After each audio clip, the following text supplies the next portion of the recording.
پیش خدمت ہے تقدیر کا لکھا اور سخاوت کا اجر۔ ایک کہانی جو بڑی سبق آموز ہے، صدیوں پرانی بات ہے۔ کہا جاتا ہے کہ کسی زمانے میں علاموت نامی ایک قدیم شہر واقع ہوا کرتا تھا۔ اسی شہر میں ایک تنگ اور سنسان گلی ہوا کرتی تھی جسے ہاران کہا جاتا تھا۔ اس گلی میں ہمیشہ اندھیرا چھایا رہتا تھا۔ دن کے وقت بھی سورج کی روشنی گلی تک پہنچنے میں ناکام رہتی تھی۔ یہ گلی علاموت کے دوسرے شہروں سے الگ نظر آتی تھی۔ اس گلی ہاران کے بارے میں لوگ عجیب و غریب کہانیاں سنایا کرتے تھے۔ کچھ کہتے تھے کہ اس گلی میں جنات کا بسیرا ہے، تو کچھ اسے بدروحوں کا ٹھکانہ کہا کرتے تھے۔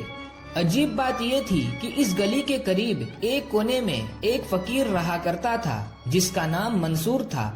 منصور کی زندگی نہایت سادہ اور دکھ بھری تھی۔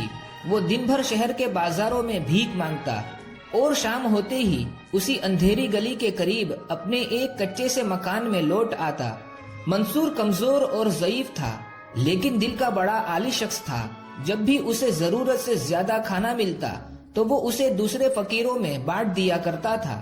ایک شام کی بات ہے جب علاموت کی گلیاں سنسان تھی اور بہنے والے ہوا میں عجیب سی سردی اور ٹھنڈی تھی۔ منصور اپنے معمول کے مطابق اپنے گھر کی اور لوٹ رہا تھا۔ اچانک اس کی نظر گلی کے بیچوں بیچ ایک بوسیدہ اور پرانے سے صندوق پر پڑی۔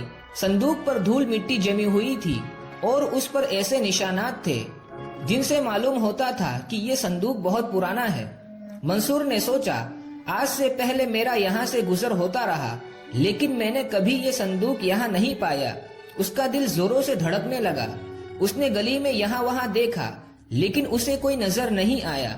سنسان گلی میں ایک عجیب سی خاموشی چھائی ہوئی تھی جسے صرف ہوا کی سرسراہٹ توڑ رہی تھی۔ منصور ہمت جٹا کر آہستہ آہستہ اس صندوق کے قریب پہنچا۔ اس کا غالب گمان تھا کہ شاید یہ صندوق کسی نے یہاں چھوڑا ہے۔